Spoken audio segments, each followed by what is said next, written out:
Myself and my boyfriend have been travelling for 6 months around South America, and we've come here to Pucallpa, to the Pachamama temple. Peru has always been strong on my radar, and the Amazon in particular. We thought we'd spend the remainder of our trip somewhere a bit more indigenous, where the South American culture is still strong.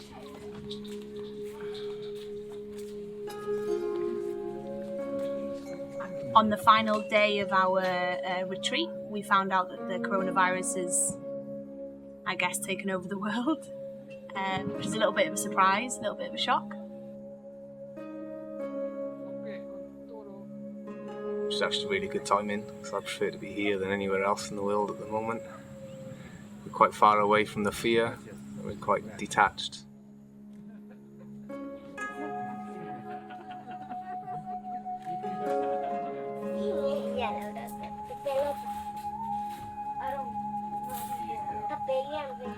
Today I've had a phone call with my family, and they're in the middle of it.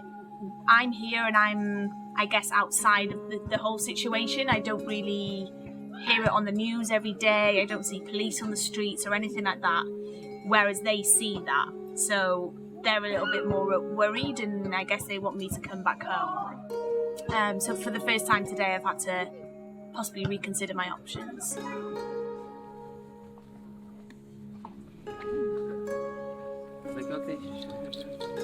Come from England with my boyfriend.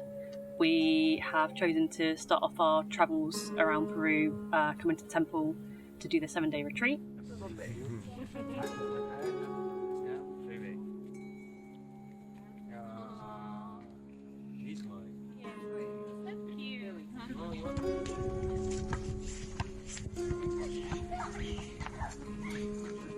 That was the sort of start of our travels, and then we didn't have many plans after that.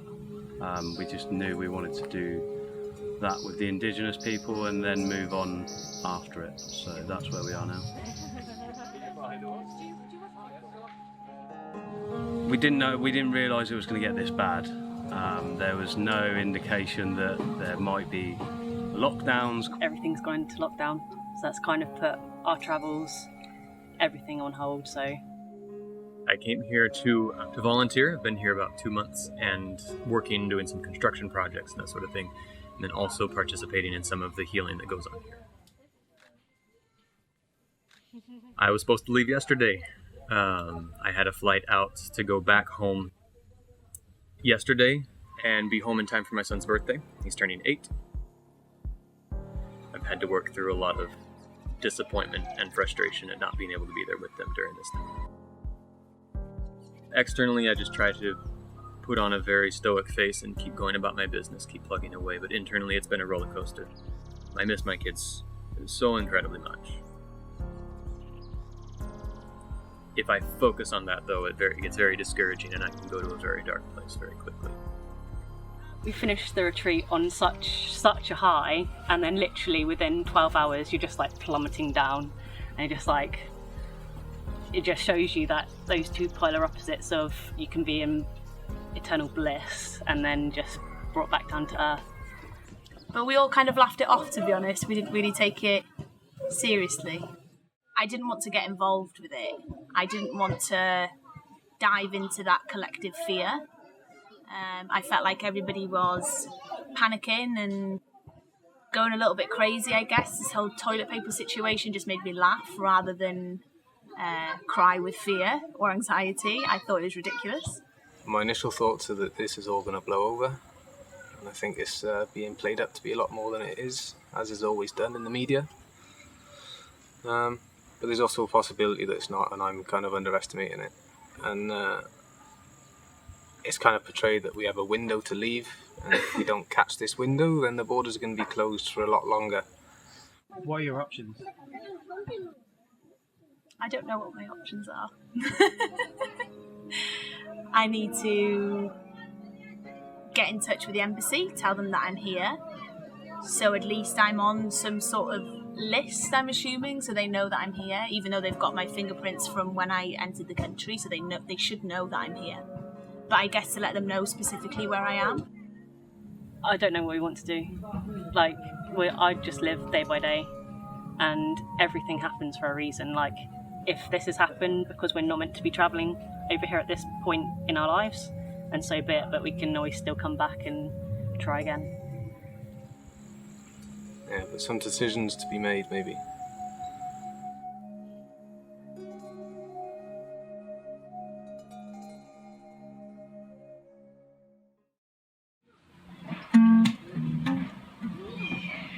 So baby, give me one reason, turn right back around.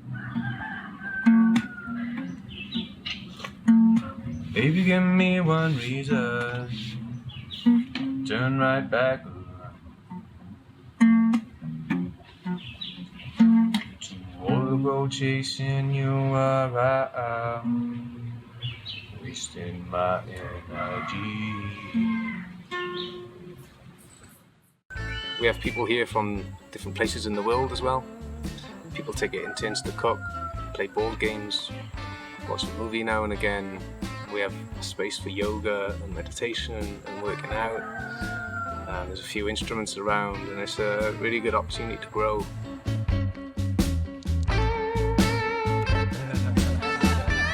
There's a lot to be grateful for here. I'm trapped in a beautiful oasis with amazing people that will hopefully be lifelong friends. It couldn't be a better place to be stuck, really, so I am very grateful. Depends on your mindset, it's all perception. You can feel imprisoned and you can feel locked up and you can let the fear get to you. Or you can use this time of rest to tap into that stillness and grow and better yourself, you know.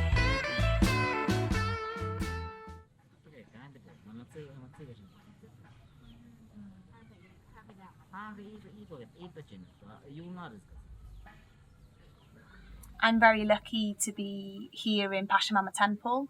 There is a beautiful family here who have been looking after us whilst we've been in quarantine. Y estábamos acá con personas que se habrían quedado por esta enfermedad varado acá en Pucallpa, y durante estos días estábamos dando protección. No es una cura, fue una protección. En Pueblo Shipibo nos protegemos con lo que son las plantas medicinales.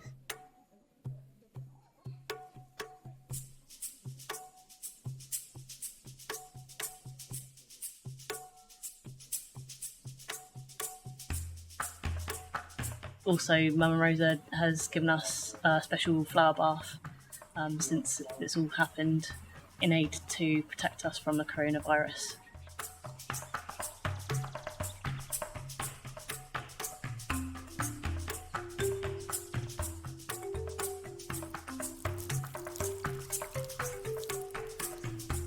And they really have been looking after us and made us feel at home and made us feel protected from the virus. We had a lovely little morale booster today, visiting their little market over near Mama Rose's house. Hola. Hola, mamá. Hola. ¿Cómo estás? ¿Bien? Bueno.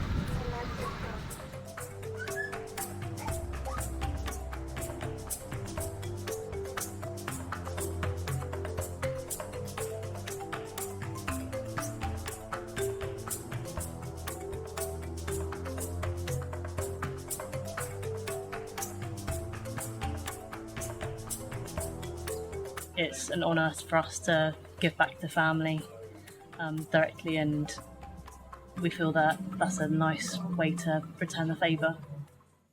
There we go. Mama's chosen. Yeah. Gracias. Gracias, Mama. So in light of the recent update, we've kind of decided as a couple that we're going to try and find a way home. Up until a point we hadn't even considered going home. Hadn't even been a thought on my radar, you know. And then it was just a seed planted one day, and by the end of the day it was almost as if we'd made the decision to go back, so it all happened really quick.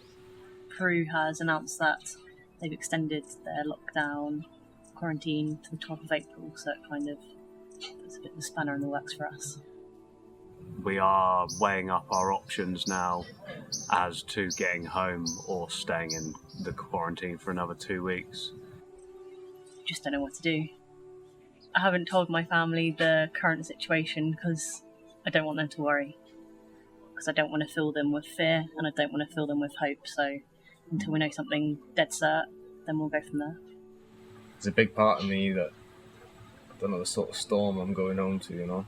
I'm still very indecisive about it. It's all moved a bit fast for me. And I still don't know if it's the best thing to do. Maybe it's the wisest thing. I'm just in a lot of indecision at the moment, I guess, is where I'm at.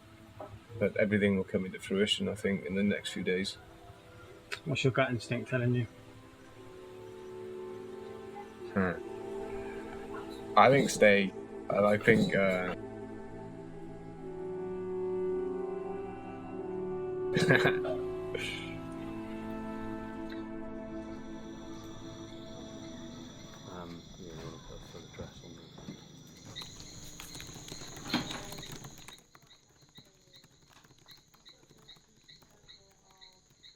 There's 2 Facebook groups that have formed, as well as a spreadsheet that someone that's stuck here made, a Google spreadsheet.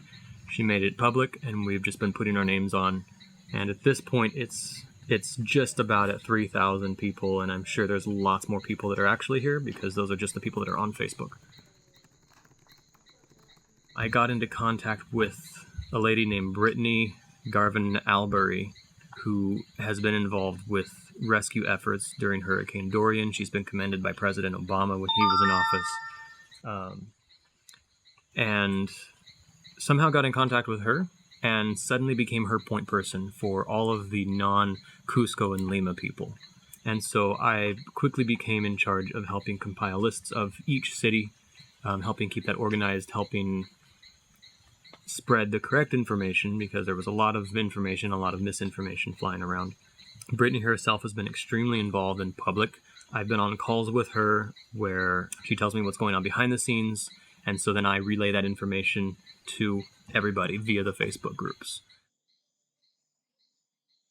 There were government officials in the State Department that blocked our efforts, basically said, no, we're not going to give you permissions. And then we were blocked again because the U.S. Embassy talked to the Peruvian government to withdraw the Peruvian government's permission. So now we were disallowed by the U.S. Embassy and by the Peruvian government. It seems like there's been other things going on behind the scenes. Again, I won't make any claims to why that would be because I don't know for sure, but it's been a shame. All right, so this is a video that I just got from Brittany Albury. She got it directly from one of the State Department representatives, taunting the fact that he beat us, that he was able to block us. That's all the questions I have for now. If I have more, be assured. Letting me win today. He says, thanks for letting me win today. But the airplanes are here in Peru, ready to go. They're on the ground in Cusco, ready to take off. Pilots are ready. There are hundreds, like I said, hundreds of people in the Amazon, in very remote jungles, 3, 4, 5, 6, 7 hours from the nearest airport, who are scared to death and have no idea what's going to happen.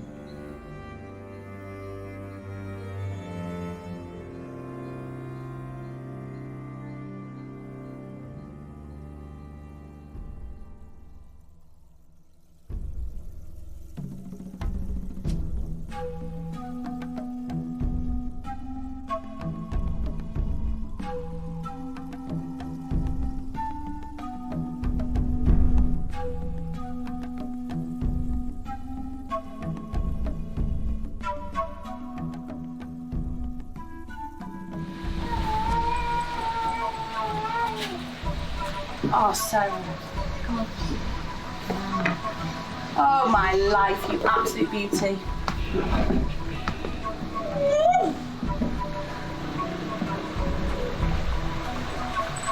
Breakfast. Thank you, thank you, thank you.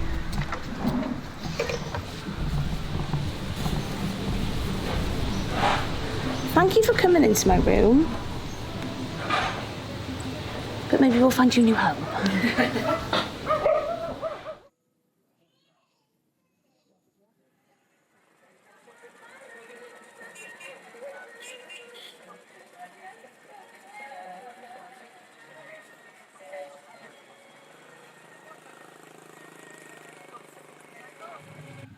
So beginning the process, we emailed our embassy and our MPs and just sort of registered that we're here. It's pretty good, I guess. We've found another couple here, Dan and Sarah, that are also sort of made the decision to go home. So now there's 4 of us here instead of 2, which is obviously a stronger case for the embassy to try and get us out. Okay. The best way to do it is via email. My name's Cassie Cartwright. Yeah. Thank you ever so much. Appreciate it. Bye.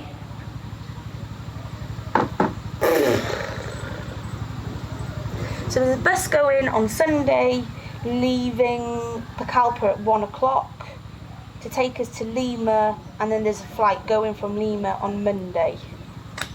This guy's going to send his email address and all the information that we've already sent to however many people. We need to send that to him, and he's going to forward it to the people that we've already sent it to. Yeah, but it comes from. But it comes from him. Who is he? Joel Plum.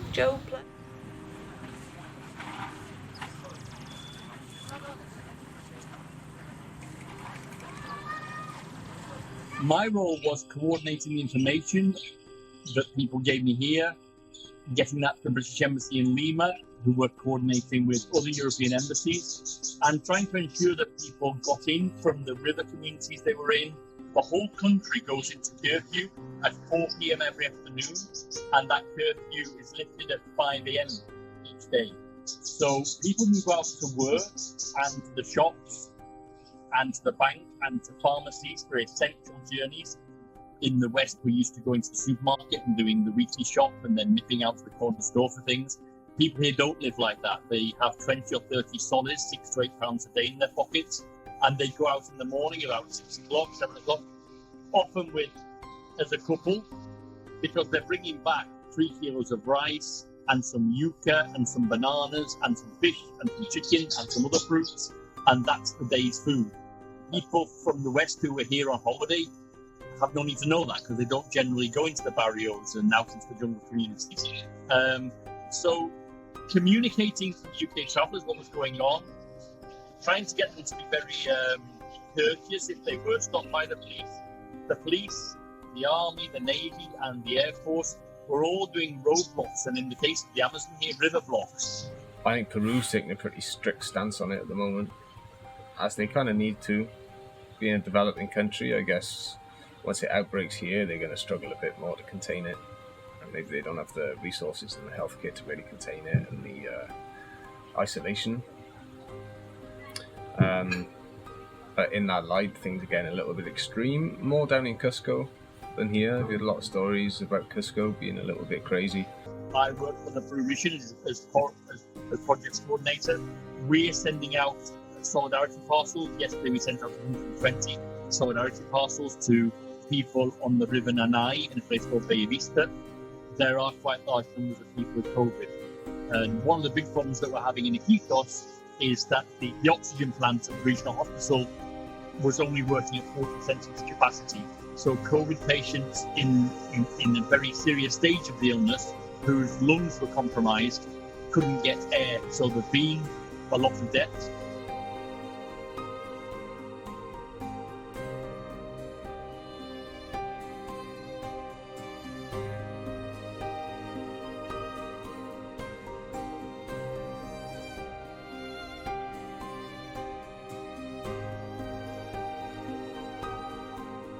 Medicines are going scarce, and apparently we're asking the UN to organise emergency flights down here with oxygen bottles, with medicines for COVID. In all developing countries, this is going to really, really hit, and sadly it's going to be the poorest and most vulnerable who are going to be hit. 2 or for a wheat. which means... Sorted you out there, that's not too short, isn't it? Yeah. Which means that I can build a city! I'll do a ship and town. Oh, there's a storm brewing. Yeah, nice. you got a point, man? No, I'm already there. Oh yeah. Yeah, I consider got you go there.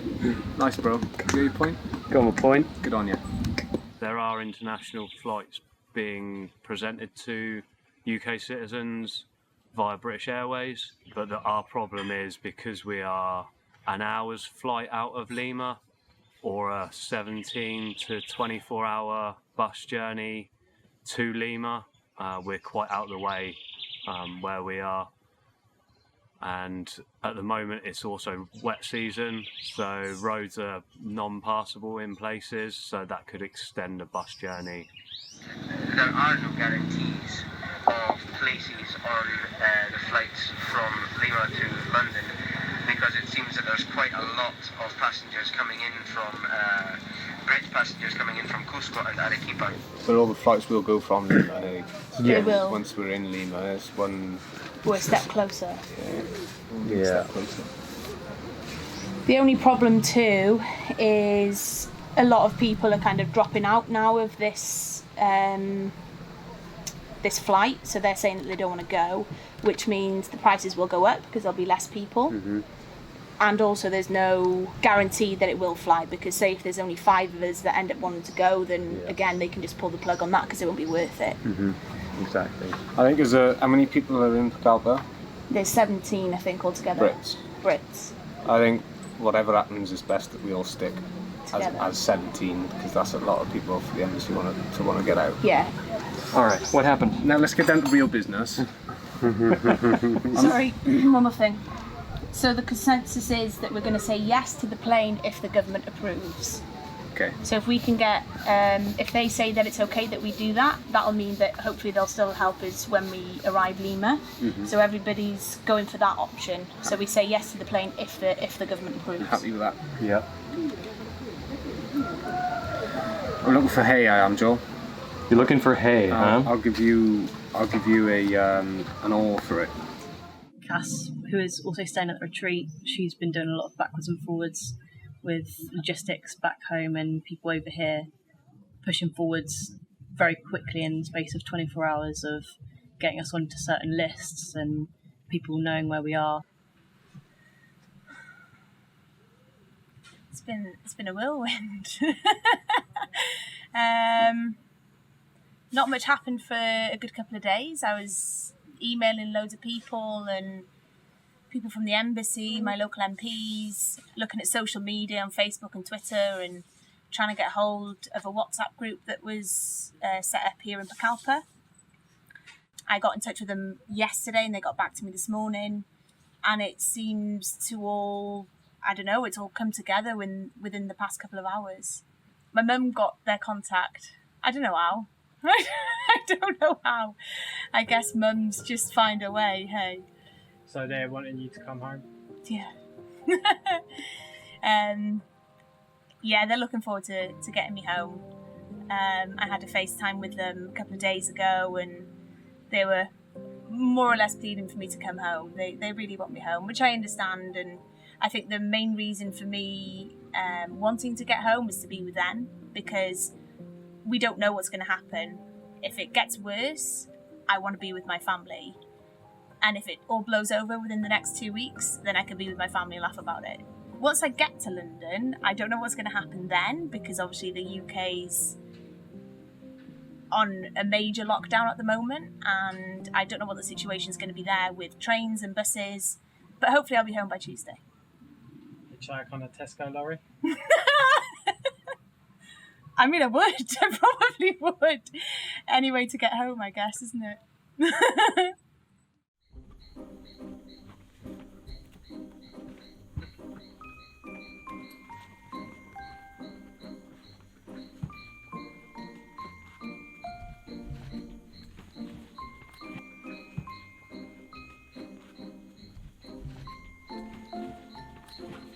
I'm going home. I'm so excited I can't even talk straight. Yeah, it's very sudden, very last minute, but it's legit, and so I'm excited. Super, super excited. I was prepared to be here another week or two. We'll take these little tiny charter planes from Pucallpa to Lima, and then from Lima to Miami is going to be the government charter, and then I have to purchase my own flight to Las Vegas, and then to Fresno, which is my hometown, and then I'm home. The government flight to Miami is a promissory note, which means I have to pay it back later, of about $1,000. My return flight, if it had been normally scheduled, would have been like $300. So it's like 4 times that amount. But it's last minute. There's a quarantine here in Peru. I'm very impressed with what the embassy has been able to do. I'm very impressed with what we've been able to do, even though we weren't 100% successful. It's been a massive effort, and I'm just very, very happy.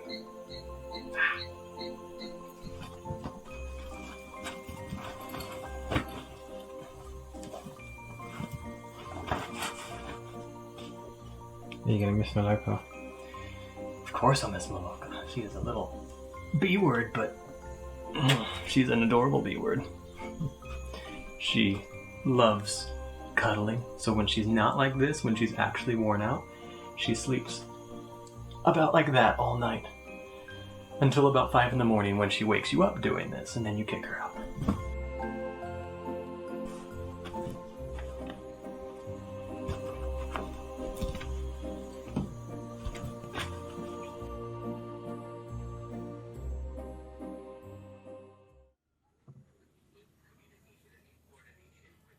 We've had confirmation that the charter flight should be happening at some point this morning. So we're just waiting for documentation to come through to allow us to travel from where we are now to the airport. And then hopefully we'll be on the flight and on our way to Lima. So it's been a little bit of a whirlwind, especially with limited Wi-Fi access here. So when we do go online, we've been bombarded with messages and emails, and we've woken up this morning and we're ready to go. We're all packed and ready to go, so we're feeling good.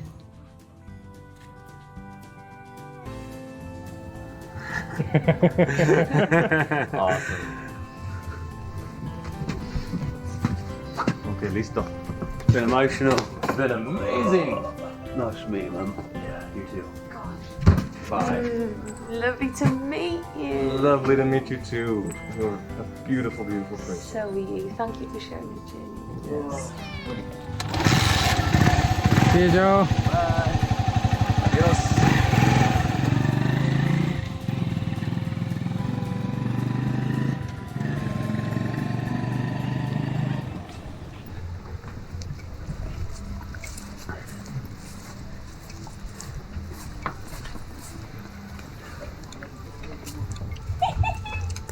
Yeah, man. We're off. Off to see the wizard. The We're wonderful off wizard we to are. see the wizard. The wonderful wizard that was.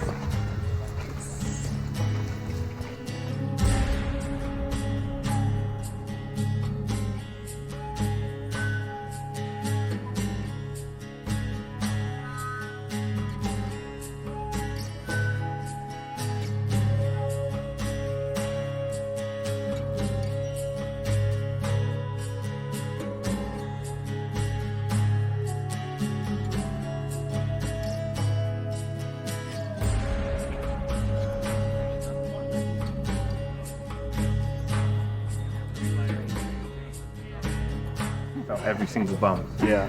So yeah, it's about 40 minutes from here. Yeah. In San Francisco. Right.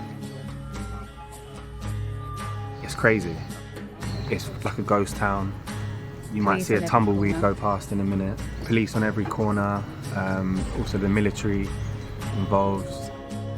I've never seen anything like this, to be honest. Yeah, it's like we're living a movie right now. We were supposed to be traveling for 3 months. All around Peru. All around Peru, yeah. Into Bolivia. And finishing with a trek up to Machu Picchu and then over to Bolivia to do the salt flats for my birthday. Gutted. One day into being there, we were told about the coronavirus that everything would be closed, the lockdown. Luckily, we were somewhere very safe. With food, 3 meals a day. What's happened to everybody else? Yeah, of course, man. Well, I don't know. Everybody else is heading to the airport, and the people that don't make it by 11, they won't get on the flight. So they're not, but everybody knows that they need to be there by 11, right? Yeah, I'll just send a voice message to the group as well. With the DNA strand. My wife is 5 weeks pregnant, and we have a 6-year-old daughter.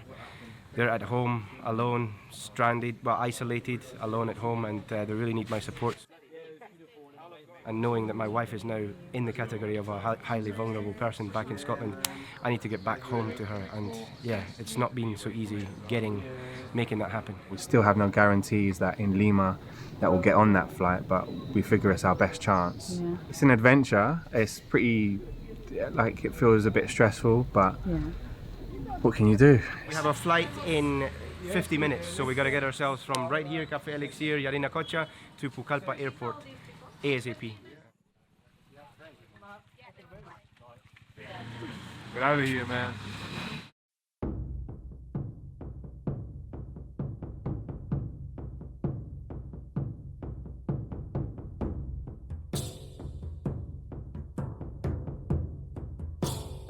People in Pucallpa, some of them got the flight down, others decided to hire a bus, others decided to hire a truck,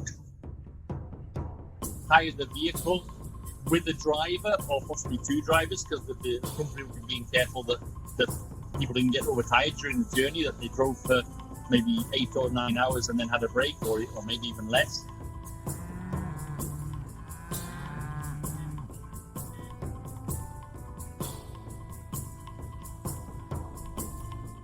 UK traveller, the UK tourist, would have to have their safe conduct permit to leave their hotel or apartment to go to the car hire company, and then once the journey started, could be stopped any number of times in between Pucallpa and Lima. Arriving into Lima, being the country's capital, even stricter regulations on security and more military.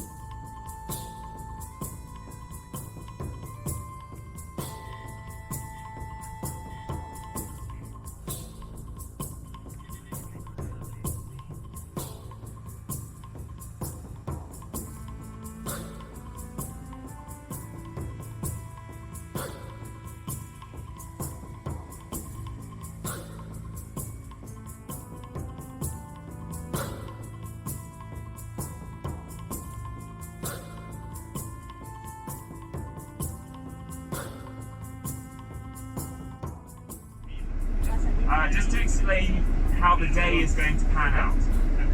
So the first thing to say is this is not a normal day in terms of it's not a normal situation, as you well know. We're not using a normal airport because there is no operation from the regular Lima airport. So we're going to be flying from the military base, the Peruvian Air Force military base.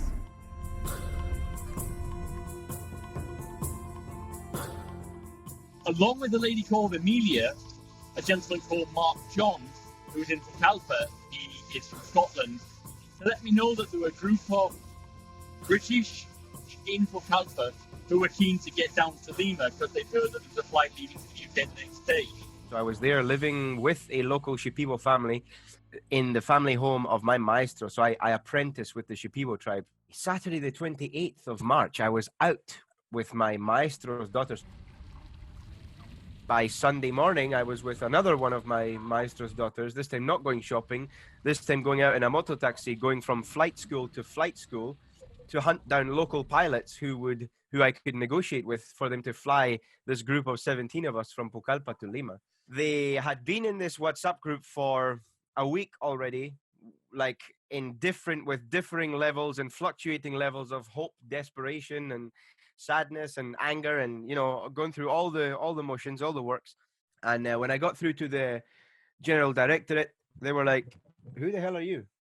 Do you have diplomatic status?" And I was like, "Well, no, but I was under the impression that I could get permission for this flight to maybe you could just help us, give us permission to fly." And in the end, they turned me away and said, "I've got to speak with my embassy." And they arrived at their desks by 9 a.m. and by 10 a.m. on Monday the 30th, we had permission to fly at 11 a.m. And then I get the absolute bomb of information dropped into my consciousness, which is that this aircraft, for which we have permission, has mechanical failures and must be worked upon. And so they sent another aircraft from Tarapoto, which was 45 minutes away, to come to Pucallpa from Tarapoto. So the aircraft, when we all came through security, it wasn't even on the tarmac. We saw it landing from Tarapoto to come and pick us up. Like, it was crazy.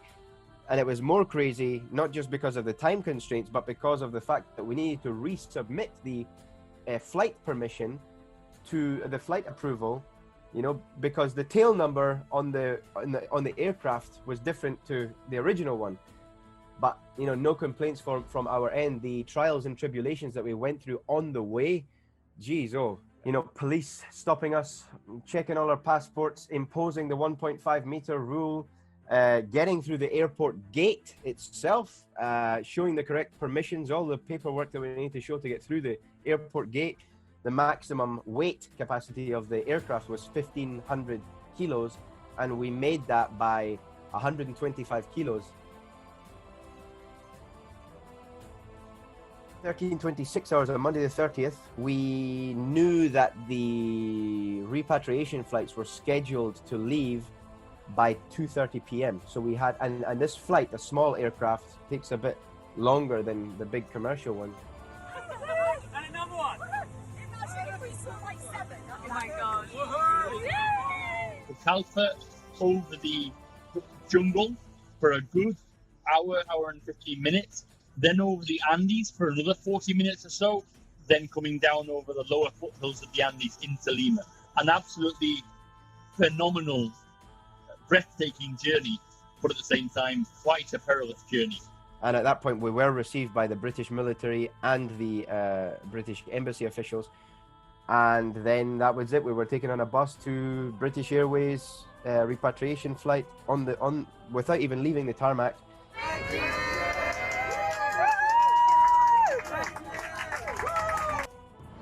I believe we got almost 4,000 people back to the UK. Hats off to the FCO in London, the British Embassy, the Peruvian Ministry of Foreign Affairs for processing those details as swiftly as they did. All my admiration goes to Mark, John and Amelia and those 19 people who took that flight. They were very feisty about it. They were determined. Our hearts were in our mouths, but it was a risky journey that they took, and I have nothing but admiration for them. Right to the wire, man, like by the skin of our teeth.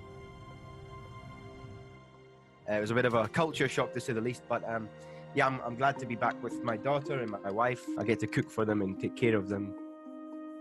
I'm glad that they're all home, safe, happy with their families now, you know?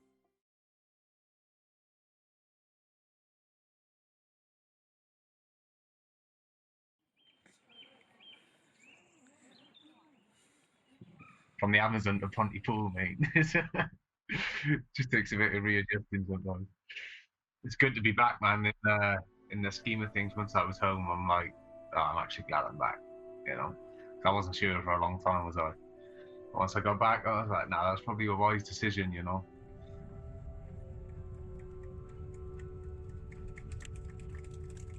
There was massive cheers on the plane, loads of clapping when we landed. So everyone on the plane was really pleased to be back. Personally, it was nice to touch down. Yeah, it was just very surreal to come into such a busy city and it to be like completely isolated and just no one around. It was just very weird. Not to see any planes taking off. It was just kind of added to the experience of our whole trip, really. Like, it's just really strange. I couldn't believe it. Like, there was nobody there, and those who were there were all in masks, like wearing the gloves. Like, I saw this one police lady, so I went up to her and I was like, I'm really sorry, I can't find any staff members on the information desk. Do you know where I can find the information for buses to South Wales? And she was like, no, love, there's no staff. Like, have you heard of this COVID-19? And I was like, okay, sorry. Just come from the jungle. I don't know what's going on, sorry.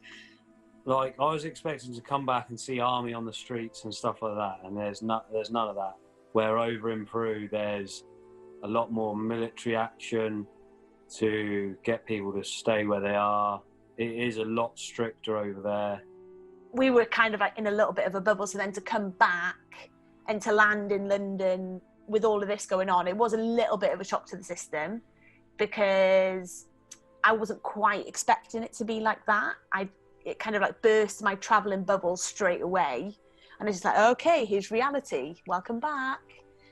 It's been quite a smack in the face. I won't lie, it's been a little bit of a smack in the face, like literally being picked up and dropped from one environment into the other. So I've gone from living in the Peruvian Amazon jungle with a local Shipibo family, with a local tribal family, where there is no need to say the word mindfulness, because life is mindful.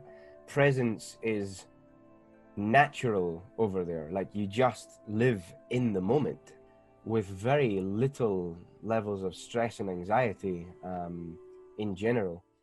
I remember when I was on the train coming back from Swansea, I'd got a train from Swansea to Rhyl, and my dad was picking me up, and I could see him. Do you know, like when you look through the window, like when you come up to the station, and you could see them through the window, and the doors open, and I literally stepped out, and he instantly started crying, and I was just like, oh my gosh, this is beautiful. And it was like a film moment. I ran up to him, I dropped my bags, and I just gave him a massive hug. And in that moment, you realise how much you love your family, and how much you want to be home, and how much you want to be with them. When my dad saw me, it was just that instant relief of, okay, she's home, she's safe, she's with us, everything's fine. It's really nice to have everybody home. It hasn't happened in so long. My mum and dad are constantly just absolutely willy beaming, like they are over the moon, because everybody's home, it's family time. How's your foot stuck?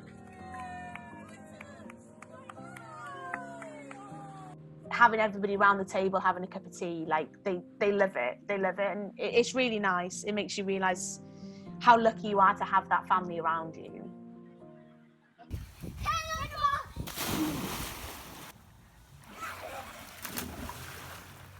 It was quite the moment when we were able to finally embrace. It was a surprise to them, and so I don't think they knew what to expect or kind of what to do with themselves. But they were very, very, very excited to see me. If anything, it was just this trepidation of, can I go say hi to Dad? Can I run and give him a hug? Considering the virus and the quarantine, I don't take it for granted that I get to spend time with them, because I know what it's like to really want them and not be able to.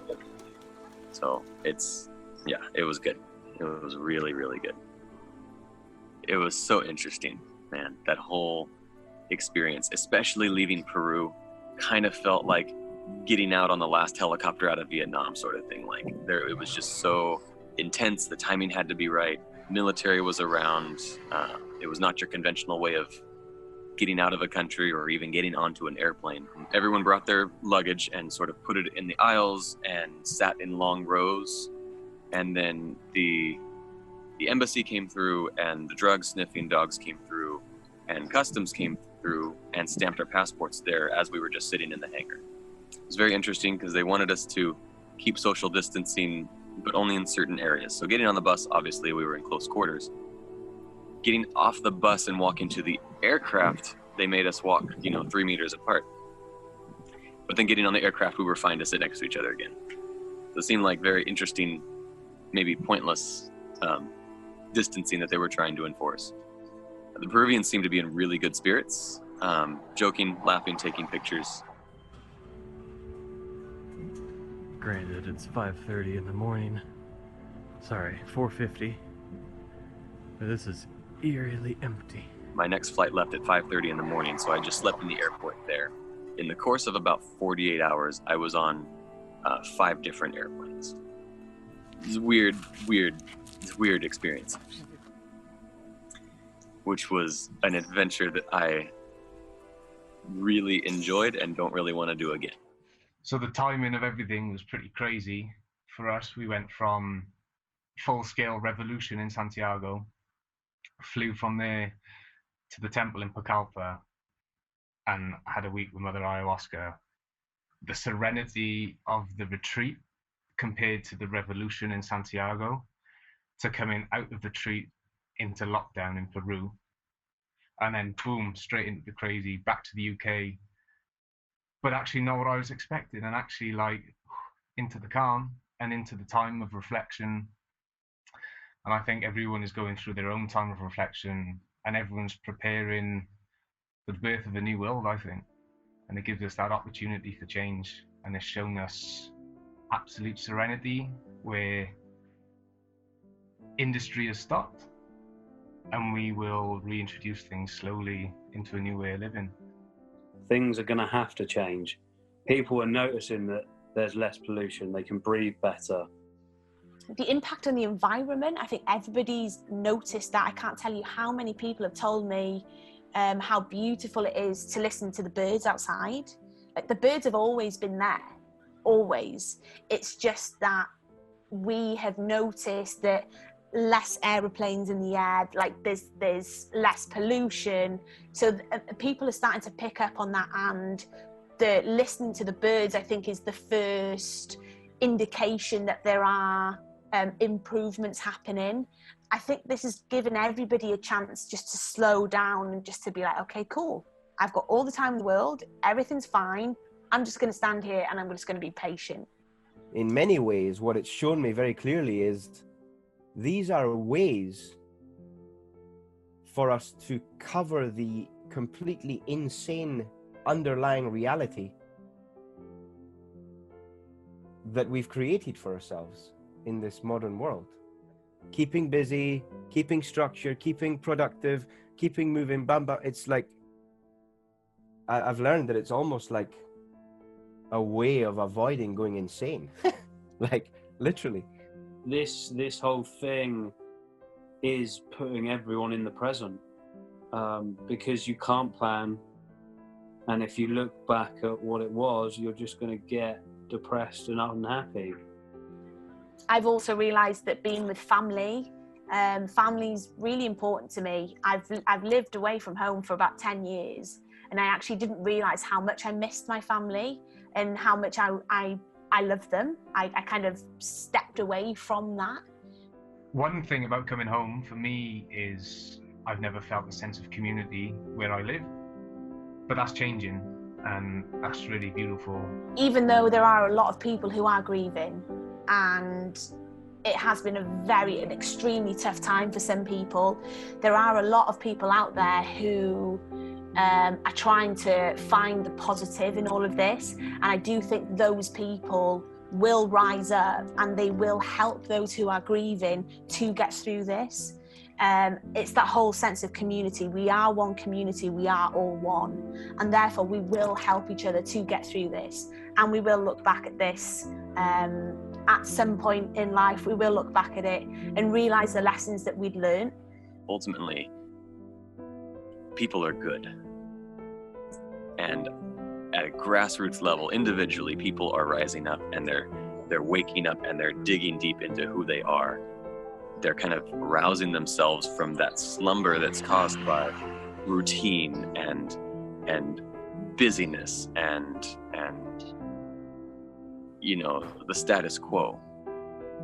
And they're getting into what life really means. I'm getting into what life really means. What's really important now that I have an opportunity to reset my life and redesign it?